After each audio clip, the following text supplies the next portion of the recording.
మహాభారతం ఒక ఇతిహాసం. ఇందులో కథలు మాత్రమే ఉండవు. రాజుల గురించి, వాళ్ళ వంశం గురించి, అసలు వంశ పరంపర ఎలా ప్రారంభమైంది, ఎలా ముందుకు సాగింది, అదంతా దీంట్లో విస్తారంగా ఉంటుంది. ఆ ఘట్టమే మనం ఈరోజు చర్చించుకుంటాం.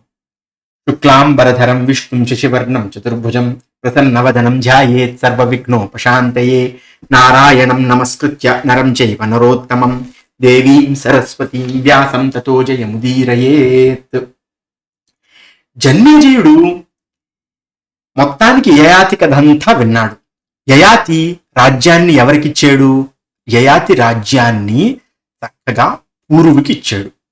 పూర్వుకి ఇచ్చిన తర్వాత అసలు పురువంశం ఎలా ముందుకు వెళ్ళింది, ఈ వంశం గురించి నాకు చెప్పండి మహాప్రభో అని చెప్పేసి జన్మేజయులు వారు వైశంపాయనులు వారిని అడిగారు. ఏమని అడిగారు? భగవాన్ శ్రోతుమిచ్చామి పూర్వవంశ కరాన్ నృపాన్ యద్వీర్యాన్ యాదృశాంశ్చాపి యావతో యత్ పరాక్రమాన్. ఈ రాజుల గురించి నాకు పూర్తిగా చెప్పండి. వాళ్ళ పరాక్రమం ఏమిటి, వాళ్ళు ఎంత గొప్పగా ఉండేవాళ్ళు, ఈ విషయం గురించి నాకు చెప్పండి అని చెప్పేసి చెబితే, అందులో పైగా నహ్యస్మిన్ శీలహీనోవా నిర్వీర్యోవా నరాధిప ప్రజా విరహితో వాపి భూతపూర్వ కథంచన అని చెప్పేసి దీంట్లో శీలహీనులు ఉండరు, నిర్వీర్యులు ఉండరు, ఎంతో గొప్ప గొప్ప రాజులు ఉంటారు, అద్భుతమైనటువంటి బల పరాక్రమం గల రాజులు ఉంటారు. ప్రజా విరహితో అంటే ప్రజలు అంటే పిల్లలు లేని రాజులు ఇందులో లేరు. ఈ రాజుల గురించి నాకు చెప్పండి, మా వంశం గురించి మాకు చెప్పండి అని చెప్పేసి అంటే, అప్పుడు వైశంపాయనుల వారు పురువంశం గురించి ఇలా చెప్పడం ప్రారంభించారు. ఏమిటంటే, పురువంశంలో పురు భార్య పేరు పౌష్టి, ఆవిడ్నే కౌసల్య అని కూడా అంటారు. అతని గర్భంలోంచి ప్రవీరుడు, ఈశ్వరుడు, రౌద్రాశ్వుడు అని చెప్పేసి ముగ్గురు పిల్లలు పుట్టారు. ఆ ముగ్గురు పిల్లల్లోనూ ప్రవీరుడికి మనస్సు అని చెప్పేసి ఒక పిల్లలు పుడితే, అలా మనస్సుకి మళ్ళీ ముగ్గురు పిల్లలు పుట్టారు. ఎవరు? శక్తుడు, సంహననుడు, వాగ్మి అని చెప్పేసి పిల్లలు పుడితే, అందులో రౌద్రాశ్వుడు అని చెప్పేసి ఇంకొక మూడో కొడుకు ఉన్నాడు కదా పూర్వుకి. అతను మిశ్రకేశి అనే అప్సరసతోటి అన్వగ్భాను అని చెప్పేసి ఇలా పిల్లలను పుట్టించాడు. అలా మొత్తానికి వంశం అంతా ముందుకు సాగిందయ్యా. అందులోనే రుచేయు అని చెప్పేసి ఒక అద్భుతమైనటువంటి రాజు ఉండేవాడు. అతను పేరు అనాదృష్టి. ఆ అనాదృష్టి కొడుకు పేరు మతినారుడు అని చెప్పేసి మతినారుడు గురించి చెప్పి, మతినారుడు అద్భుతమైనటువంటి యజ్ఞాలు, అశ్వమేధ యజ్ఞం, రాజసూయ యాగం ఇలాంటి అద్భుతమైనటువంటి యజ్ఞాలు చేసి, ఆ తర్వాత మతినారుడికి నలుగురు పిల్లలు పుడితే, ఆ నలుగురు పేర్లు తంసు, మహాన్, అతిరథుడు, దృశ్యుడు అని చెప్పేసి నలుగురు పిల్లలు పుడితే, ఆ నలుగురు పిల్లల్లో తంసువు పెద్దవాడు కాబట్టి ఆ తంసువుకి కాస్త పౌరవ వంశభారాన్ని ఇచ్చి, రాజ్యాన్ని ఇచ్చి, మొత్తం తంసువు కాస్త మొత్తం ప్రపంచాన్ని గెలిచేసేట అంత అద్భుతమైనటువంటి రాజ్యం చేశాడు. ఆ తంసువుకే ఇలినుడు పుట్టాడు. ఇలినుడు ఎవడు? దుష్యంతుడు తండ్రి. దుష్యంతుడు ఎవడో అతని గురించి మనం తెలుసుకున్నాం కదా. దుష్యంతుడు, శకుంతల అని చెప్పేసి తెలుసుకున్నాం కదా. దుష్యంతాత్ భరతోచజ్ఞే విద్వాన్ శాకుంతలో నృపః తస్మాత్ భరతవంశస్య విప్రతస్థే మహద్యశ అని చెప్పేసి దుష్యంతుడికేమో భరతుడు పుట్టాడు. ఆ తర్వాత శాకుంతలుడు, అతను శకుంతల కొడుకు. ఆ భరతుడు అద్భుతంగా పరిపాలిస్తే, ఆ ఎంత గొప్పగా పరిపాలించాడంటే భరతుడు, అతనికి ఆ వంశం పేరు భరత వంశం అని కూడా చెప్పబడింది అని చెప్పేసి అన్నారు. ఇందులో ముగ్గురు ద్వారా ఈ వంశం పిలవబడుతుంది. అందులో పురు ఒకడు, తర్వాత భరతుడు ఒకడు, ఇంకా రాబోయే కాలంలో ఇంకొకతను వస్తాడు. అతని గురించి మీకు అందరికీ తెలిసిందే. సరే, అయితే మొత్తానికి అతనికి కాస్త ఏం జరిగింది అంటే, భరతుడు ఏంటి ఏమనాలి, దాన్ని ఒక దౌర్భాగ్యం అనే అనాలి ఒక రకంగా. ఏంటంటే, భరతుడికి ముగ్గురు పట్టపురాణులు ఉండేవారు. ఆ పట్టపురాణులకి ముగ్గురు చొప్పున 9 మంది పిల్లలు పుట్టారు. 9 మంది పిల్లలు కూడా దుర్మార్గులు, ఎందుకు పనికిరాని వాళ్ళు తయారయ్యారు. అంత దుర్మార్గంగా ఉన్న సమయంలో భరతుడికి పాపం ఎవ్వరికీ రాజ్యం ఇవ్వాలని లేదు. పరిస్థితి ఎంత దాకా దాపరించింది అంటే, ఇంకా పురువంశానికి అసలు ముందుకు వెడుతుంది ఆ వంశం అని చెప్పేసి అనుకున్నారు జనాలు.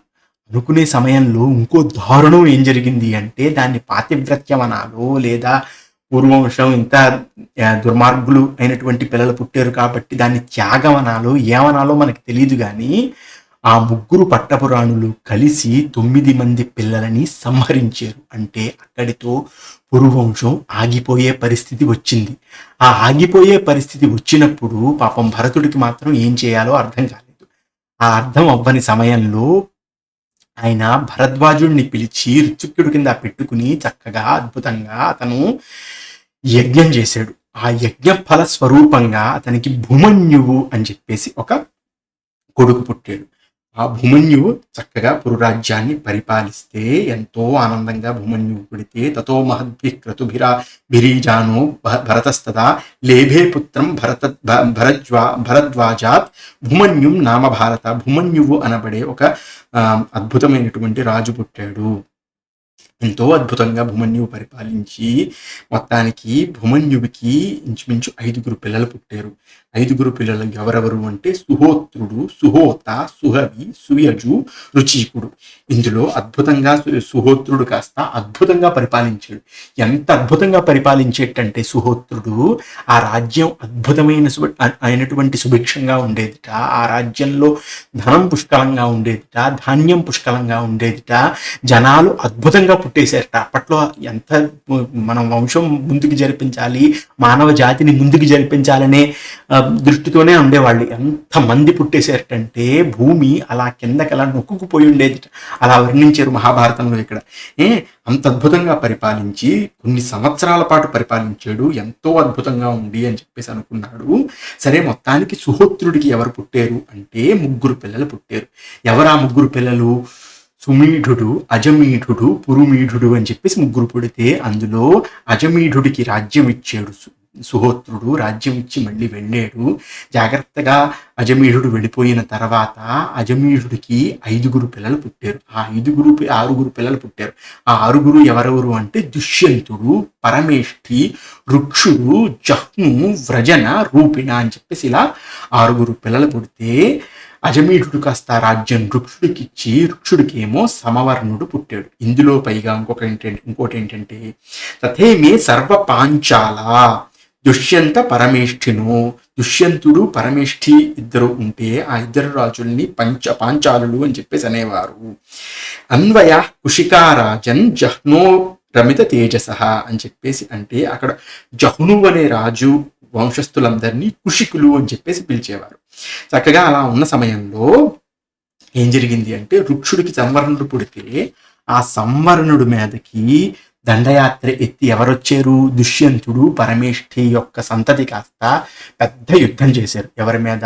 ఈ సంవరణుడి మీద. ఎంత దారుణమైనటువంటి యుద్ధం చేశారు అంటే మొత్తం రాజ్యం అంతా సర్వనాశనం అయిపోయింది. ఆ సర్వనాశనం అయిపోయినటువంటి రాజ్యాన్ని రక్షించుకోలేక పాపం బాధపడిపోతూ భయపడిపోతూ అక్కడి నుంచి ఆ రాజ్యం నుంచి సంవరణుడు కాస్త పారిపోయాడు. పారిపోయి ఏంటి పరిస్థితి?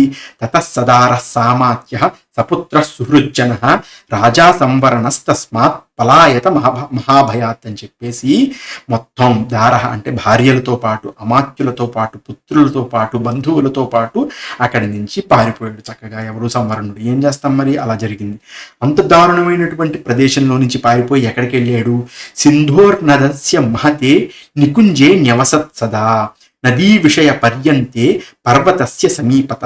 అక్కడ సింధు నది పక్కన ఒక చిన్న నికుంజం లాంటిది ఉంటే, ఒక చిన్న ప్రదేశం ఉంటే, ఆ ప్రదేశం దగ్గర ఒక పర్వతం ఉంటే, ఆ పర్వతం దగ్గర అటు ఇటు ఉంటూ పాపం ఉండేవాడు ఒక్కడు. ఏం చేయాలో అర్థం కాక అలా ఉన్న సమయంలో అక్కడ ఏం జరిగింది అంటే అథాభ్యగచ్చద్ భరతాన్ వశిష్ఠో భగవాన్ ఋషి. అక్కడికి వశిష్ఠుడు వచ్చాడు. వశిష్ఠుడు రాగానే తమాగతం ప్రయత్నేన ప్రత్యుద్గమ్యాభివాద్యచ. అలా అద్భుతంగా వశిష్ఠుడు వస్తే అతనికి అర్ఘ్యం ఇచ్చి, పాద్యం ఇచ్చి, అన్నీ ఇచ్చి అలా కూర్చోపెట్టి జాగ్రత్తగా నా కర్మ ఇలా కాలిపోయిందండి, నన్ను ఇలా వీళ్ళు పాంచాల దేశస్తులు అందరూ వచ్చేసి మా మీద దండయాత్ర చేశారు, ఏం చేయాలో అర్థం కాని పరిస్థితి వచ్చేసింది అని చెప్పేసి అంటే వశిష్ఠుడు ఎంత గొప్పవాడు అంటే ఆ గొప్పవాడు కాస్త ఏమన్నాడు అంటే, ఏమి కంగారు లేదయ్యా, నువ్వేమి కంగారు పడకు అని చెప్పేసి అక్కడ కూర్చోపెట్టి రాజ్యాభిషేకం చేశాడు. అంటే నీకు రాజ్యం వచ్చినట్టే ఇంకా అని చెప్పేసి అక్కడ రాజ్యాభిషేకం చేసేస్తే, ఆ రాజ్యాభిషేకం చేసేసిన తర్వాత పెద్ద యుద్ధానికి వెళ్ళాడు పాంచాల దేశ రాజుల మీదకి. మళ్ళీ హస్తినాపురాన్ని దక్కించుకున్నాడు. దక్కించుకున్న తర్వాత చక్కగా మళ్ళీ రాజ్యం చేశాడు. మళ్ళీ రాజ్యం చేసిన తర్వాత సూర్యుని యొక్క కూతురు తపతి అని చెప్పేసి ఒక ఆవిడ ఉంటే ఆవిడతోటి కురువుని పుట్టించాడు. ఆ కురువు దగ్గర మళ్ళీ వంశం నిలబడింది కాబట్టి దాన్ని కురువంశం కూడా అంటారు. అంటే ఇప్పుడు ఈ వంశం ఏ వంశం కింద పిలవబడుతుంది అంటే, ఒకటి ఇక్కడ పురు అద్భుతంగా రాజ్యాన్ని నిలబెట్టాడు కాబట్టి పౌరవులు, కాబట్టి పురువంశం అని చెప్పేసి అంటారు ఈ వంశాన్ని. అదే రకంగా భరతుడు కూడా అద్భుతంగా నిలబెట్టాడు వంశాన్ని కాబట్టి దాన్ని భరత వంశం అంటాడు, అద్భుతంగా రాజ్యం చేశాడు కాబట్టి. అదే రకంగా మూడవది కురువంశం అంటాడు, కురువు కూడా అంతే అద్భుతంగా రాజ్యం చేసాడు అని చెప్పేసి అంటారు. ఇంకా కురువుకి చాలా మంది పిల్లలు పుట్టారు. ఇక్కడ చెబుతాను. 5 పిల్లలు పుట్టారు. అశ్వవంతుడు, అభిష్యంతుడు, చైత్రరథుడు, ముని, తర్వాత జన్మేజయుడు అని చెప్పేసి కురువుకి పిల్లలు పుట్టారు. ఆ జన్మేజయుడికి మళ్ళీ ఎవరెవరు, అందులో మళ్ళీ అశ్వవంతుడు రాజ్యం చేశాడు. అశ్వవంతుడు రాజ్యం చేస్తే అశ్వవంతుడికి ఎవరెవరు పుట్టారు అంటే, పరీక్షిత్, శబలాశ్వుడు, ఆదిరాజు, విరాజ, శాల్మలి, ఉచ్చైశ్రవ, భంగకార, జితారి అని చెప్పేసి అన్నారు. ఇందులో మళ్ళీ పరీక్షిత్కి ఇందులో మళ్ళీ ఇంకా జన్మేజయుడు అని చెప్పేసి ఇంకొకరు కూడా పుట్టాట. మళ్ళీ ఇందులో మళ్ళీ పరీక్షిత్కి మళ్ళీ జన్మేజయుడు పుడితే, ఆ జన్మేజయుడిలో మళ్ళీ ఆ జన్మేజయుడికి ఎవరు పుట్టారు అంటే, ధృతరాష్ట్రుడు అనబడే ఒక రాజు పుట్టాడు. ఈ ధృతరాష్ట్రుడు మళ్ళీ ఆ ముందు తర్వాత పుట్టబోయే ధృతరాష్ట్రుడు ఒకటి కాదు. ధృతరాష్ట్రుడు పుట్టేట, మళ్ళీ ధృతరాష్ట్రుడు తర్వాత పాండువు పుట్టేట, మళ్ళీ పాండువు అని చెప్పేసి అతని తమ్ముడు పాండువు పుట్టేట, బలీకుడు పుట్టేట, నిషధుడు పుట్టాడు, జాంబు నద, కుండోదర, పద్మాతి, వసాతి అని చెప్పేసి ఇలా 8 మంది పిల్లలు పుట్టారు. పరీక్షిత్ కొడుకు అయినటువంటి జన్మేజయుడికి మళ్ళీ పరీక్షిత్తు మళ్ళీ జన్మేజయుడు అదే అనమాట. వాళ్ళు వేరు వీళ్ళు వేరు, కానీ అదే ముందుకు జరిగింది. అలా పేర్లు తాత పేరు మనవడు, మనవడి పేరు తాత, అలా పెట్టుకుంటారు కదా, ఆ రకంగానే పెట్టుకున్నారు వీళ్ళు. ఇందులో ధృతరాష్ట్రుడు కాస్త పెద్ద రాజ్యం చేశాడు. ధృతరాష్ట్రుడికి మళ్ళీ పెద్ద చాలా మంది పిల్లలు పుట్టారు. ఎవరెవరు పుట్టారు?